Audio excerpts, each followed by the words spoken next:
Sa kabila ng pag-alis ni Mayor Junjun Binay sa Makati City Hall, muling nagkagulo sa Makati City Hall. May news ko si Haji Rieta.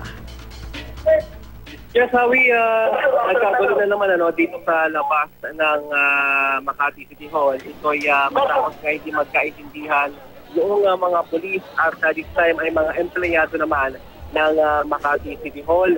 Yung nangyari kanina, Howie, ay may mga empleyado kasi na lumabas ng City Hall para lang makinig sana nitong speech ni suspended na Makati Mayor Junjun Binay. Pero hindi na, nung patapos na itong, nung tapos na itong speech ni Binay at nakaalis na nga, ay pabalik na sana itong mga empleyado sa loob ng City Hall. Pero pinagbawalan na silang makapasok sa loob ng City Hall bilang pagpapatuloy nga itong lockdown na ipinapatupad sa City Hall.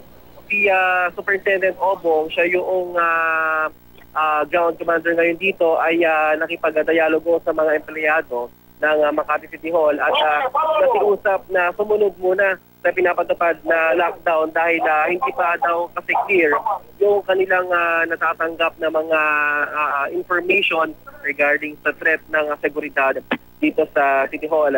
At kaya kanina ay nagkatulakan at yung ibang mga empleyado ay talagang nagtakbuhan at binuwag itong haalin ng mga polis hanggang sa nakapasok yung iba. Kaya nagdagdag na ngayon ng puwersa ng mga polis nang sa ganun ay maiwasan itong ganitong kaguluhan. Nakikiusap, Howie, si Superintendent Obong sa mga empleyado at maging na rin lahat ng mga pupunta dito sa Makati City Hall na sana ay unawain daw muna itong kanilang pinapatupad na lockdown dahil ayaw din daw nila na magkaroon ng anumang trahedya o masamang pangyayari dito o kaguluhan dito sa City Hall.